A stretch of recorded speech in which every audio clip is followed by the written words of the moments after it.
C'est au milieu du désert malien, pour une ultime mission avant leur retour, que plusieurs dizaines de militaires de l'opération Barkhane sont partis traquer les groupes armés terroristes.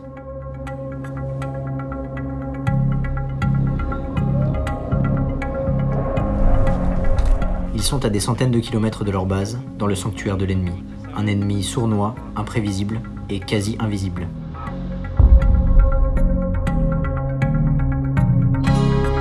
On a le sentiment que cet ennemi fait partie de l'environnement. Il est à la fois nulle part et partout. En phase de fouille, forêt au sud. On est jalonné par l'ennemi, c'est-à-dire qu'on est suivi, on est observé. Il sait s'adapter à nous comme nous on s'adapte à lui. Le risque est toujours permanent, hein. On est sur un théâtre des opérations, on est en guerre. Oui, il y a de la suspicion. Il n'y a pas d'uniforme, ils ont plutôt tendance à essayer d'être monsieur tout le monde finalement. Il n'y a rien qui ne ressemble plus à un berger qu'un gars déguisé en berger.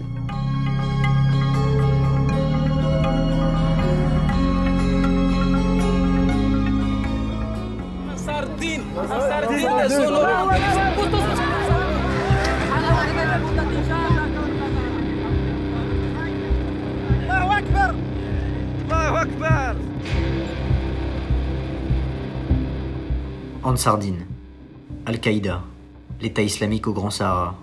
Ces noms de groupes djihadistes résonnent jusqu'aux portes de l'Europe. Encore aujourd'hui, beaucoup ne comprennent pas. Les motivations que l'on rencontre chez cet adversaire ne sont pas, contrairement à l'image qu'on pourrait avoir, exclusivement ou majoritairement en tout cas, la religion.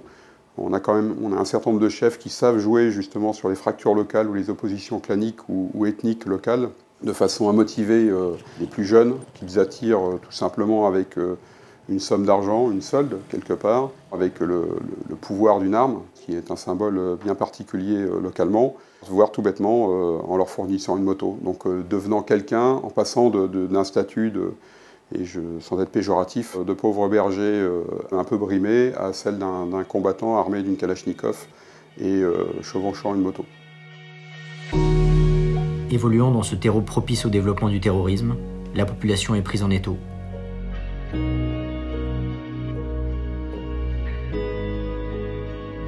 Le gouvernement malien fera notamment appel à la France pour l'aider à retrouver un état de droit et lui permettre d'assurer progressivement sa propre sécurité.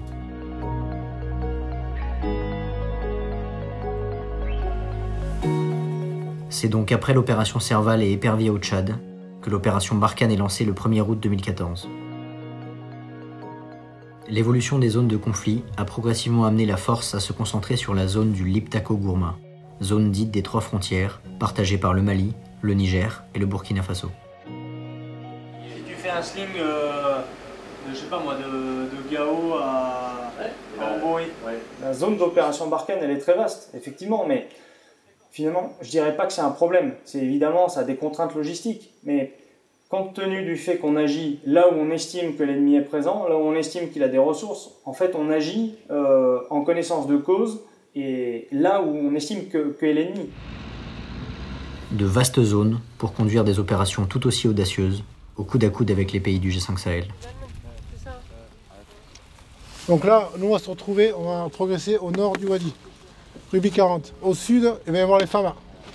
Juste derrière nous, on va être appuyé par le génie. Il faut qu'on arrive ici pour 9 heures.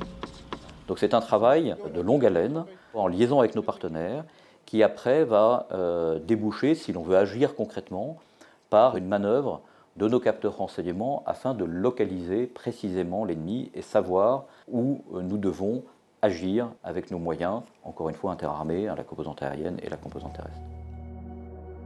Se met ainsi en place une machinerie complexe de planification des opérations.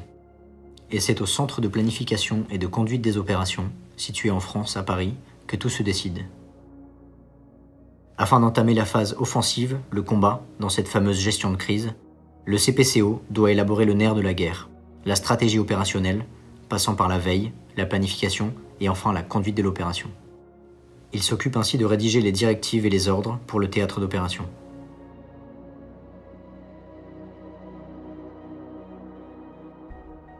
Sur le théâtre sahélien, l'autorité relative aux opérations est rétribuée au Commandfort, assisté de son adjoint, le GAO. Pour proposer des opérations efficaces au CPCO, il s'appuie sur le centre opération interarmées, implanté sur le théâtre, au plus près des zones de conflit. Aux côtés de bureaux métiers spécialisés, dont l'épicentre est la cellule conduite des opérations, se tiennent aussi des bureaux d'expertise tels la météo ou le service de santé des armées, recours et atout indispensable à la mise en perspective d'une opération. Tous les bureaux communiquent entre eux, mais centralisent leurs résultats au bureau conduite. Une dernière cellule, à cheval entre la conduite et la planification, a été créée afin d'alléger et d'assouplir la préparation de l'opération. C'est ainsi qu'à quelques semaines du début de l'opération, le bureau planification transmet son dossier au bureau coordination qui reprend la main pour les derniers préparatifs.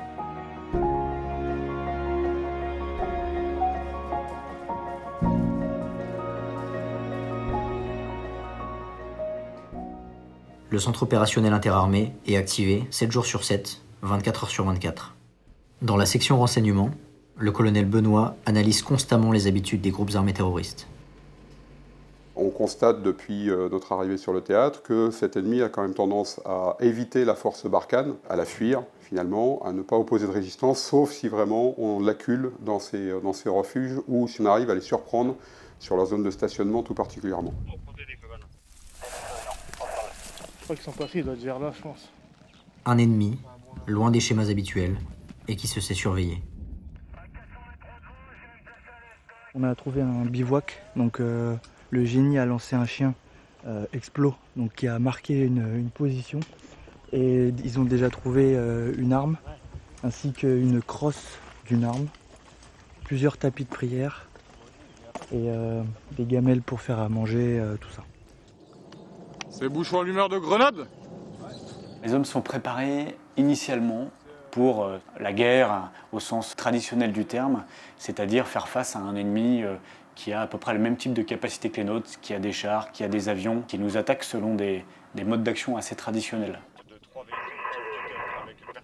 Lorsqu'on sait qu'on est désigné pour une opération comme l'opération Barkhane, eh bien, on va adapter notre formation, adapter notre entraînement à l'ennemi, au terrain, au mode d'action qu'on va rencontrer dans le cadre de l'opération Barkhane et qui sont plutôt effectivement inscrits dans le cadre d'une opération qu'on pourrait appeler effectivement asymétrique. Du marquage à chaud.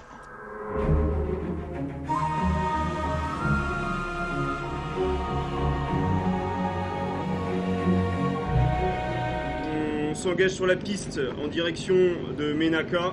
Alors pour aller traquer cet ennemi, les différents groupements tactiques enchaînent les missions.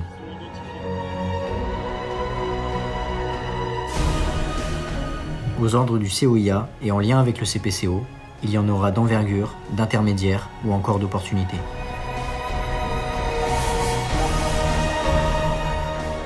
L'opération majeure ou d'envergure est la grande sœur de la série. Imposante, tant dans ses effectifs que dans la logistique et par ses importantes élongations géographiques. Une opération qui est planifiée de longue date, qui demande une réflexion assez longue, assez poussée, parce qu'on a le temps de la mener. Le groupement va pouvoir bénéficier de la totalité de ce que peut lui fournir la force pour une opération précise. C'est ça? 4 sections à combien de personnel? Dans ce cas, la présence des partenaires du G5 Sahel est systématique. C'était important cette discussion. Le capitaine, il a besoin de quel véhicule? En outre, sur la zone des 3 frontières, peuvent être mobilisés de concert l'armée malienne, l'armée burkinabé et l'armée nigérienne. Environ 3 semaines d'opération conduite tambour battant pour permettre aux forces partenaires de reconquérir des territoires abandonnés par les républiques.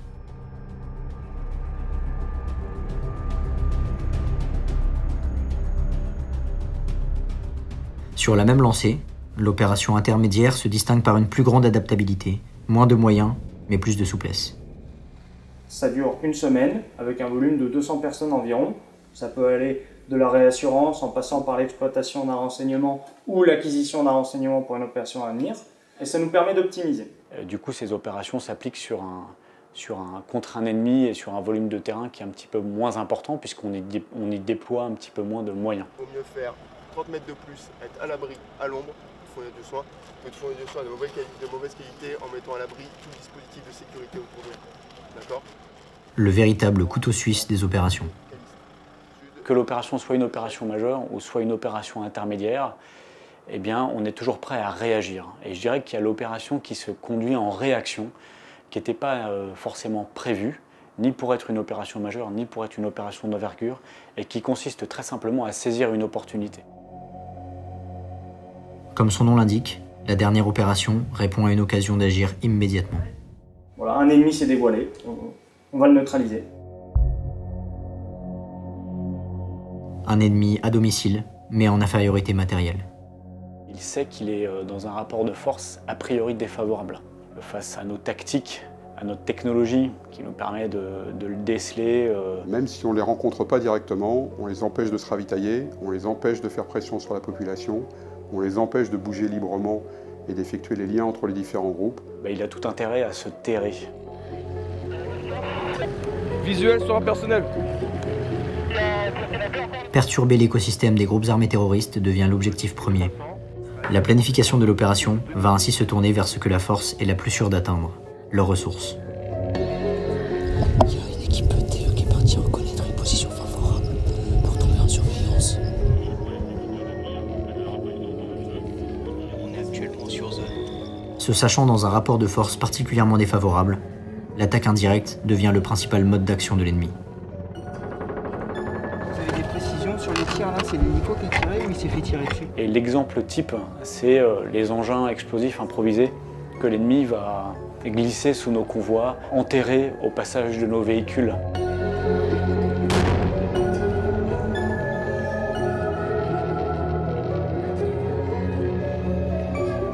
La réponse française est immédiate.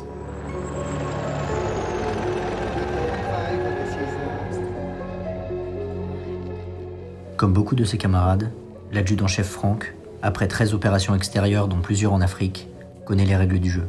C'est invisible, c'est malgré toutes les précautions qu'on prend, voilà, avec des passages avec le génie, avec les contrôles, le risque est toujours permanent. Donc, il est permanent. Il n'est pas toujours permanent, il est permanent. Lui et ses camarades le savent, cette menace est ici le principal danger.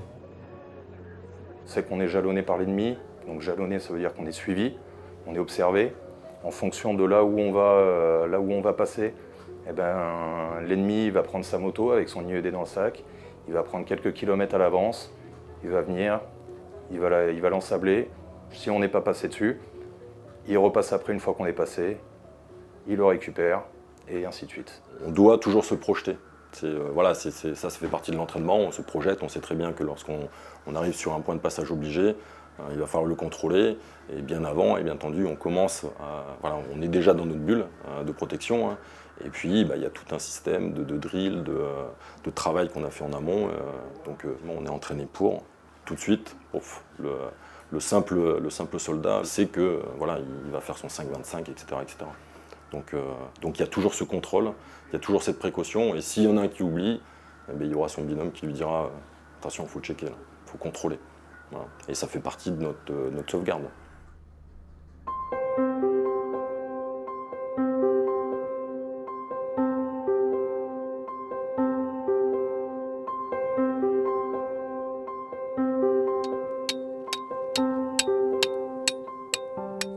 Un militaire s'adapte constamment à son environnement, mais il doit également le faire pour sa zone de vie. Reconnaître ou agir sur une zone en profondeur peut nécessiter de stationner 1 heure, une journée, une nuit, voire jusqu'à plusieurs jours.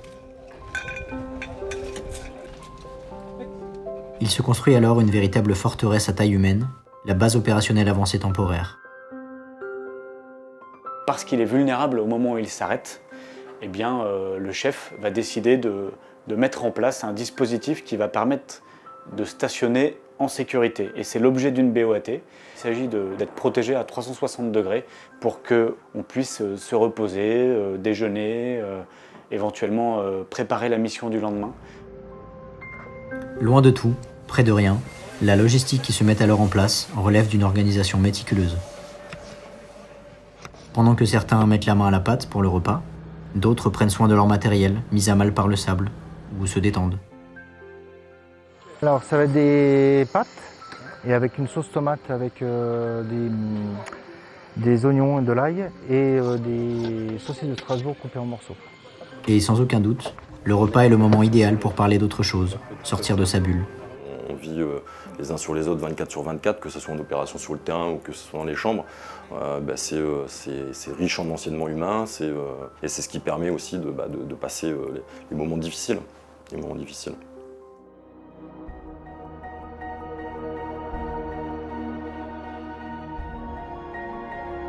À la nuit tombée, pendant qu'un premier groupe monte la garde, d'autres s'accordent un dernier petit moment de détente.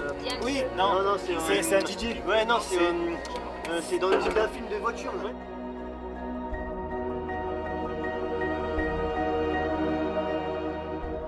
Ce soir-là, alors qu'une partie du groupement se repose, des mouvements suspects aux abords alertent les militaires. On a du renseignement de la part d'un avion qui a observé des regroupements de motos. Et en plus de ça, on sait qu'il y a des gens qui communiquent à proximité de BOAT, qu'on a renforcé à 50% notre effectif de garde. Les mecs qui sont sur le qui-vive et les autres qui dorment, ils ont leur gilet pare-balles et leur armement à portée de main. Là actuellement le risque, on peut considérer qu'il est plutôt élevé. Donc on est vigilant. Ici, le danger omniprésent et l'insécurité du territoire obligent les militaires à être constamment sur le qui-vive.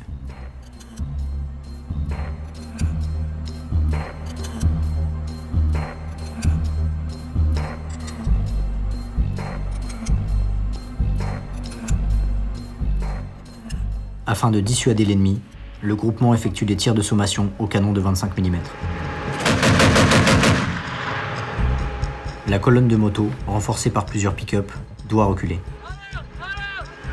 Sinon, le groupement devra passer de la sommation à la destruction.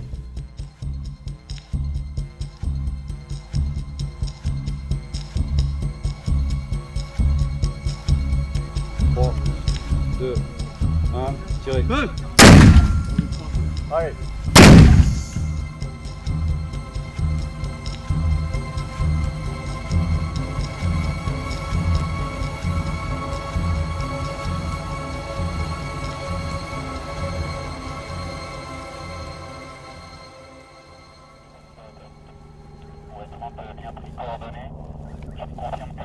À une centaine de kilomètres de là, un autre groupement s'apprête à prendre la route.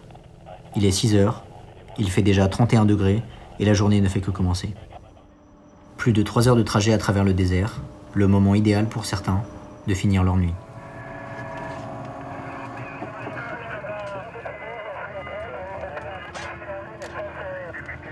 Leur destination, des bois suspects dans lesquels aucune troupe française n'est encore passée. Une mission somme toute classique. Ratisser la zone, débusquer de la ressource terroriste.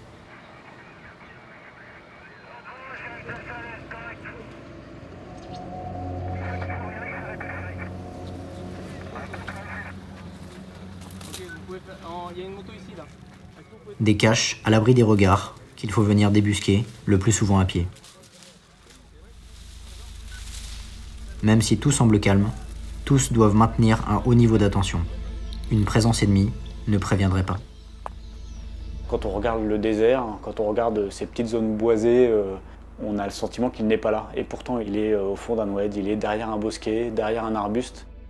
À ce moment-là, la section ne le sait pas encore, mais l'opération Aconite, dans laquelle les militaires sont engagés, va prendre un tout autre visage.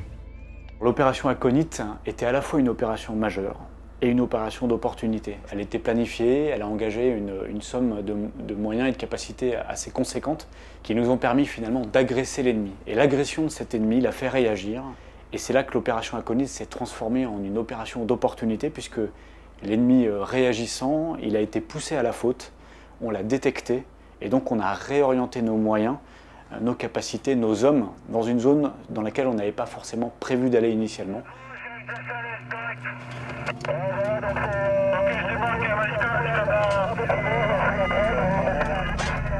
Mais à peine quelques dizaines de minutes après le début du ratissage. Un ennemi était embusqué au fond d'un oued, dans une zone boisée, qui se cachait derrière des branchages et qui nous prenait à partie avec fusil mitrailleur à très courte distance. Oh, bouge pas! Bouge pas! Les mains en l'air! Les mains en l'air! On a échangé des tirs contre cet ennemi, On a interpellé certains de ses ennemis, on les a arrêtés, on a blessé, on a soigné. Les deux sont blessés. Il me faut le VBN. Ok, ils sont vivants tous les deux. Il y en a deux. C'est cette opportunité qu'on a saisie qui nous a permis d'obtenir un bilan assez unique dans l'histoire de l'opération Barkhane et qui nous a permis de porter un coup vraiment très dur à notre ennemi de l'État islamique au Grand Sahara. On n'aurait pas pu faire cette opération sans les retours des groupements tactiques. Donc on était en lien quasi permanent avec eux. Puis à voir le travail remarquable de tous sur le terrain, c'est une vraie satisfaction. De se dire que, en fait, on a pu donner des ordres qui étaient exécutoires, voilà, qui ont permis de dérouler cette opération.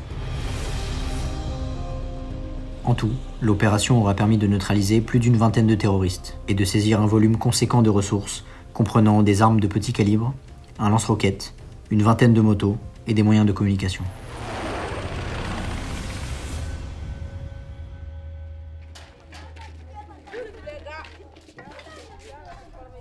En parallèle, un autre groupement se rend dans un village pour effectuer des actions civilo-militaires. Le but de ces actions est de soutenir directement la population dans des projets d'urgence, comme l'accès à l'eau, à l'énergie, à la santé ou à l'éducation.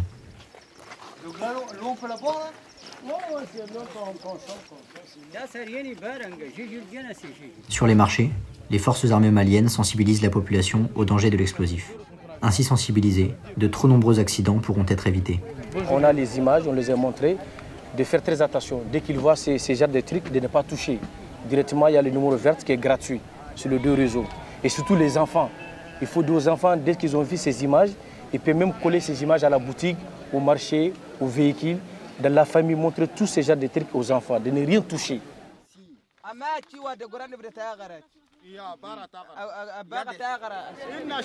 Nous sommes commandés dans une ville en insécurité. Il y a beaucoup qui sont infiltrés. On ne sait pas qui est qui. Mais on peut voir quelqu'un et le suspecter. On peut voir même quelqu'un et reconnaître directement qu'il est bandit. Tout le monde a peur, mais tu peux te cacher quelque part pour appeler. L'après-midi, les médecins du groupement dispensent une aide médicale à la population, gratuite et à destination de n'importe quel habitant dans le besoin. Les médecins et infirmiers, au contact direct des populations, permettent d'entendre et d'écouter la population sur la situation sécuritaire de leur village. 2 par 2, matin, midi et soir, quand il a mal. Il n'est pas obligé de le prendre tout le temps, mais c'est quand il a mal. Et on arrive à avoir des informations et se confient notamment sur leurs craintes. Ils sont très intimidés parce que je pense qu'il y a des activités malveillantes tout autour dans la région, quoi. Que ce soit du grand banditisme ou peut-être un peu plus ce qui nous intéresse, du terrorisme à composante islamiste. Globalement, les gens craignent, ont peur et ont tendance à rester chez eux. Malgré la volonté de Barkhane de redonner à la population une sécurité et paix de vie, le fragile équilibre obtenu par la force et ses partenaires n'est jamais complètement acquis. Il y a clairement un langage par les armes et suivant comment on tient son fusil, on dégage une impression différente. Donc en étant relâché, je pense que tout le monde va l'être et ça se passera mieux. Plutôt qu'en ayant l'air agressif et tendre tout le monde pour rien. Mais opération oblige, la force doit être attentive. Sur un théâtre des opérations, on est en guerre. Même si la population est accueillante, même si les enfants sont joyeux, même il reste quand même quelque chose derrière où on fait notre métier. Donc oui, il y a de la suspicion. On est obligé. On ne peut pas rentrer dans un village, avoir le sourire et faire de la distribution de goodies. Non, il y a toujours cette petite alarme qu'on a, instinctive ou pas, hein, mais qui est présente et qui dit bon, lui, tiens, c'est bizarre, lui, ça fait un quart d'heure qu'il est là. Il me regarde fixement et voilà. Et à contrario, il va y avoir des enfants qui vont vouloir jouer, qui vont vouloir... Voilà. Donc effectivement, il y a cet aspect qui est un peu ambivalent, quoi. Et c'est très intéressant. Tout à l'heure, je parlais de rapports humains qu'on peut avoir entre nous, mais il y a aussi ce côté humain qu'on peut essayer de donner à la population pour qu'elle s'en sorte. Et ça, c'est attrayant, oui. Ça, c'est attrayant.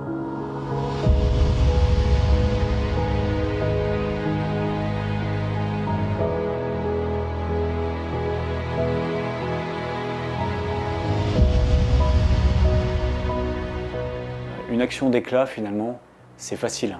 Tout le monde est capable d'être excellent pendant une opération, pendant quelques secondes. Ce qui est beaucoup plus compliqué, c'est de l'être pendant toute la durée d'un mandat. Et je dirais que c'était en tout cas mon principal effort en tant que chef de corps pendant tout ce mandat. de faire en sorte que mes hommes restent aussi bons, aussi mobilisés, aussi vigilants, aussi performants du premier au dernier jour.